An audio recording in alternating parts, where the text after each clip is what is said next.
Let's start at the very beginning.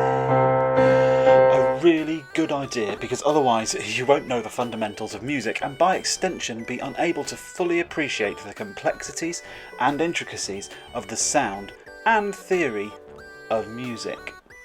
Hey, let's start a band. A band? Yeah, let's pick some instruments. I don't know if we're ready to start a band yet. Oh man, yeah, you're right.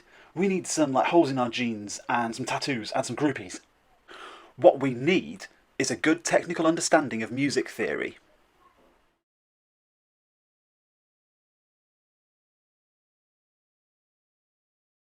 You're out the band. Julie Andrews was right. Start at the very beginning. In this video, I'm going to talk about 5 of the fundamentals of music and how they all work together. Do, re, mi is where we start, with pitch. Pitch is our first fundamental and is how high or low a sound is. On the piano, for example, the keys on the left-hand side will play lower pitches. The keys on the right-hand side will play higher pitches. And the keys in the middle will play something in the middle. As you go up this series of notes, they repeat and start again. You can hear that the starting note of each series is the same note, but now just a higher version.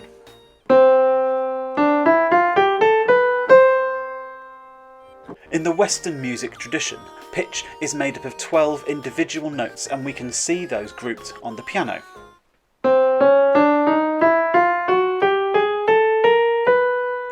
When we get to the end of those 12 pitches, they restart, but this time at a higher pitch. You can now hear those 2 notes are the same note, but at a higher pitch. This will be the same across the whole piano. And will be the same over any other instrument or your voice or anything else you can think of. With all of the individual pitches, we can then put these together to get our next fundamental of music: scale. If we take a selection of these 12 pitches and play them in an order, we get a scale. Pick a note, and then play any number of notes above it. And then end on the note you started.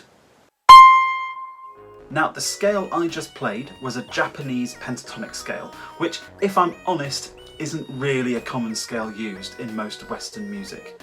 But we do have a few scales that we can use which are much more common.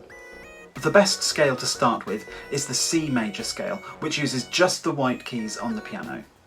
This scale uses a series of intervals: tone, tone, semitone, tone, tone, tone, semitone, and the notes C, D, E, F, G, A, B, C.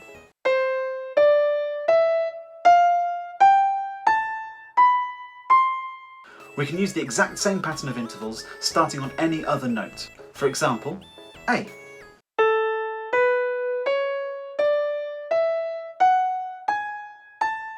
The next fundamental is pulse and rhythm. Pulse is the strong and stable beat throughout a piece of music, and rhythm is the length of individual notes in that piece. I like to think of these two as a human body. Your pulse is your heartbeat, which is a steady tempo or speed, and the rhythm is how you communicate things, either through speech or your actions. We can hear that steady beat of the bass drum, which is our pulse, and the snare drum is a variety of patterns of short and longer individual notes, which gives us our rhythm. As humans, we almost universally respond to music positively. Our hearts beat rhythmically, and we sleep at night and wake in the morning through our circadian rhythms. Young children and babies respond instinctively when they hear a rhythmic beat. A pulse will often be counted in small groups, commonly 4 or 3 in Western music, but could be anything from 2 to 12, or even higher on occasion. Rhythms are broken down into fractions of the beat and can be written out in a variety of ways, and I will go over those in future videos. Now we've got scales and rhythm, we can start to think about melody.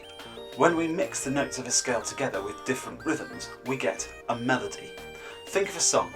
What's the last song you listened to? Well, that song has a melody to it. It might be sung by someone, or it could be played on an instrument, or it could be a mixture of both.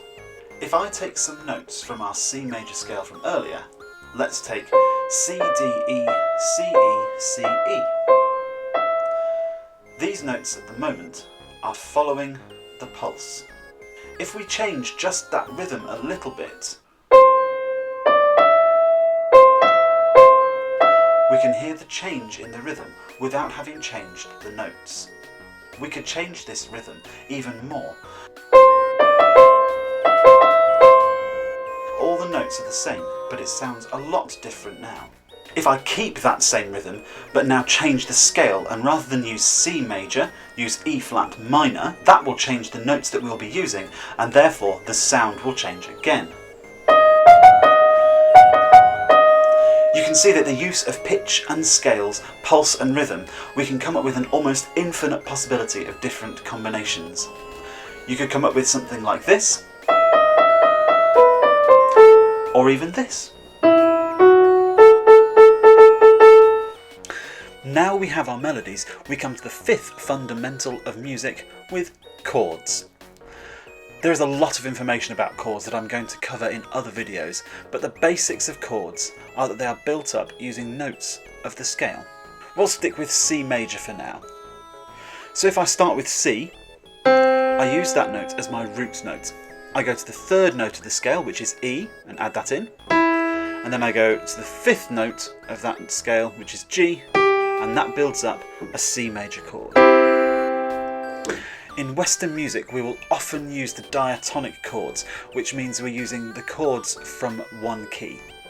In C major, they would be C major, D minor, E minor, F major, G major, A minor, and B diminished. I will be posting further videos on how to build up these and many other chords in due course.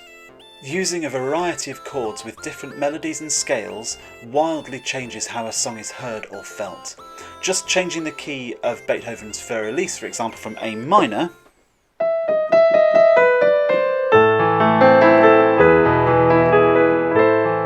to A major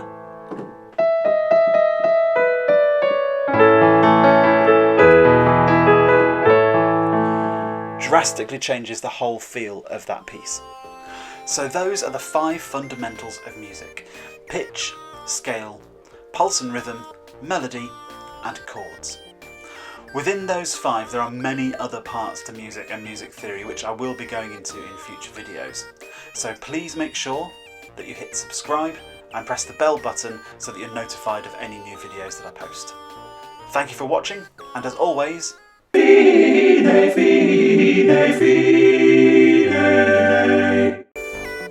If you have enjoyed this video, why not subscribe so you never miss the latest Music Bites videos as they are uploaded each week. While you're waiting for the next one, have a look at some of my other videos, and you can follow me on social media as well.